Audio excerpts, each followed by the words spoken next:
পুজোর মুখে বাংলাদেশ সরকারের উপহার, ভারতে এলো পদ্মার ইলিশ। বুধবার পেট্রাপোল সীমান্তে সন্ধ্যায় এসে পৌঁছয় 40 টন ইলিশ। পুজোর আগে ধাপে ধাপে 2080 মেট্রিক টন ইলিশ আসবে বলে জানা গেছে। মাছ ভাত ছাড়া বাঙালির ভুরিভোজ এক প্রকার অসম্পূর্ণ বলা চলে। আর সেটা যদি হয় পদ্মার ইলিশ, তাহলে তো কথাই নেই। পদ্মার ইলিশ বাঙালির রসনা তৃপ্তির অন্যতম একটি পদ। জিভে জলানা ইলিশ ভাপা বা সর্ষে ইলিশের স্বাদ নেননি এমন বাঙালি মেলানো কঠিন। তবে কয়েক বছর ধরে সেই স্বাদে কাটা হয়ে দাঁড়িয়েছে ভারত বাংলাদেশের কূটনৈতিক পরিস্থিতি। তিস্তার জলবন্টন সমস্যায় ওপারের ইলিশের স্বাদ থেকে বঞ্চিত এপারের বাঙালি। নানা সময়ে দুদেশের সম্পর্ক ভালো হলেও ইলিশের ক্ষেত্রে সীমানা এখনও বন্ধ। করোনাকালে বাংলাদেশের পাশে দাঁড়িয়ে অক্সিজেন, অ্যাম্বুলেন্স পাঠিয়েছে ভারত। হাসিনা সরকারও প্রতিদানে হাড়ি ভাঙা আম পাঠিয়ে সৌজন্য দেখিয়েছেন। এবার পুজোর উপহার হিসাবে বাঙালির প্রিয় ইলিশ পাঠালো বাংলাদেশ সরকার। বুধবার পেট্রাপোল সীমান্ত দিয়ে ভারতে প্রবেশ করল 40 টন পদ্মার ইলিশ।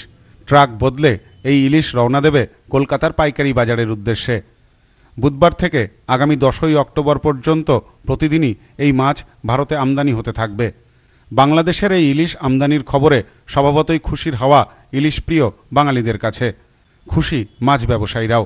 2000 টনের পারমিশন আছে, ইতিমধ্যেই পরপর ঢুকতেই আছে। আর আমরা সিদ্ধেশ্বরীর আমাদের আজকে এই প্রথম আসলো 16 টন।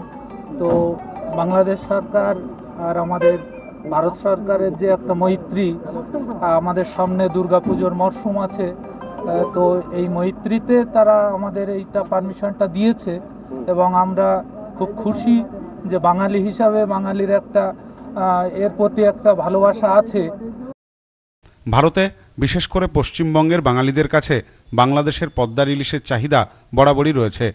একসময় বর্ষার শুরু থেকে প্রতিদিনই টন টন ইলিশ আমদানি হতো ভারতে। কোটি কোটি টাকার ব্যবসাও হতো। গত কয়েক বছর ধরে কারবারে বাধা পড়েছে। বাংলাদেশ সরকারের নিষেধাজ্ঞায় সে দেশ থেকে ইলিশ মাছ আসা বন্ধ। অনেক আবেদনের পর গত বছর পুজোর আগে 2000 মেট্রিক টন ইলিশ ভারতে আমদানি করবার অনুমতি দেয় বাংলাদেশ সরকার। এবছরও যাতে ইলিশ রপ্তানিতে বাংলাদেশ সরকার অনুমতি দেয় তার জন্য চেষ্টা চালিয়ে যাচ্ছিলেন এদেশের ইলিশ আমদানিকারীরা।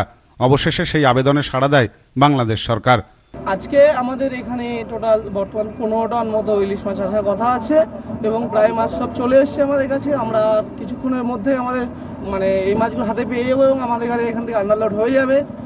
এবং আমরা আশা করছি এবছরের পুজোর আগে যে আমরা শারদীয় যে উপহারটা আমরা বাঙালির হাতে তুলে দেবো, এরকম উপহার হয়তো প্রতি বছরই পাওয়া যায় কিংবা এর থেকে আরও ভালো উপহার আমরা দিতে পারবো। তো এবছরের মধ্যে সর্বপ্রথম আমাদের হাতে আজ ইলিশ আসছে এবং আজকে 15 টন মাছ আসার কথা আছে এবং আমরা এই পুজো ভরে সব পুরো বাঙালিদের পরিপূর্ণভাবে ভুরিভোজ করাতে পারবো। গত 20 সেপ্টেম্বর বাংলাদেশের বাণিজ্য মন্ত্রণালয়ের পক্ষ থেকে এক নির্দেশিকা জারি করে জানানো হয় বাংলাদেশ সরকার পুজো উপলক্ষে এবছর ভারতে 2080 মেট্রিক টন ইলিশ রপ্তানির অনুমতি দিয়েছে। সূত্র মারফত জানা গেছে 52টি সংস্থার মাধ্যমে এই মাছ ভারতে রপ্তানি হবে। 10ই অক্টোবর পর্যন্ত এই মাছ রপ্তানি করা হবে। ভারতে ইলিশ আমদানিকারী সংস্থার পক্ষে ক্লিয়ারিং এজেন্ট ফিরোজ মণ্ডল জানান, আজকে 6:30 নাগাদ আমাদের ইন্ডিয়াতে বাংলাদেশ থেকে ইলিশ মাছ আমদানি হলো, ইম্পোর্ট হলো। তো আজকে অ্যাপ্রক্সিমেটলি 40 টন মতন বাংলাদেশ থেকে ইন্ডিয়াতে এক্সপোর্ট হয়েছে। তো আমরা ইলিশ খেতে খুবই পছন্দ করি, এই জন্য ধন্যবাদ বাংলাদেশ সরকারকে। এবং আগামীকালেও যাতে প্রতি বছর আমরা এই ইলিশের উৎসব উদযাপন করতে পারি, তার জন্য বাংলাদেশ গভর্নমেন্টের কাছে আমার অনুরোধ। বাংলাদেশ সরকারের জারি করা নির্দেশিকার ভিত্তিতে আজ প্রথম পর্যায়ে 40 টন ইলিশ ভারতে এলো। এদিন সকালেই ইলিশ বোঝাই ট্রাক বাংলাদেশের বেনাপোল সীমান্তে এসে পৌঁছায়।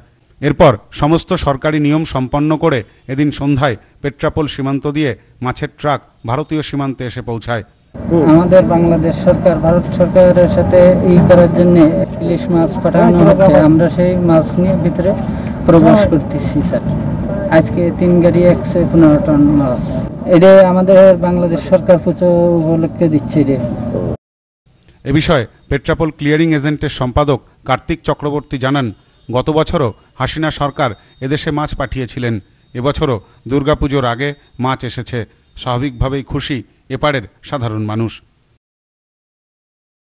2080 টনের একটা বাংলাদেশ গভর্নমেন্ট আমাদের ইলিশ মাছ পাঠাবে। আরও কিছু গাড়ি বাংলাদেশের ওপাশে কিউতে দাঁড়িয়ে আছে। বাংলাদেশের বিশেষ একটা অনেক কনজেশনের জন্য এটা ভেতরে ঢুকতে পারছে না। গতবারেও আমাদের পুজোর আগে হাসিনা গভর্নমেন্ট আমাদের ইলিশ মাছ দিয়েছিল, এবারও তাদের সেই মানবিক বা সাপোর্টটা আমরা পেয়েছি। তো দুর্গাপুজোর আগে আপামর বাঙালি এই ইলিশ মাছ পেয়ে খুশি। সব্যসাচী ভট্টাচার্য ও সোম দাসের রিপোর্ট, নিউজ নোম্যান্সল্যান্ড, পেট্রাপোল।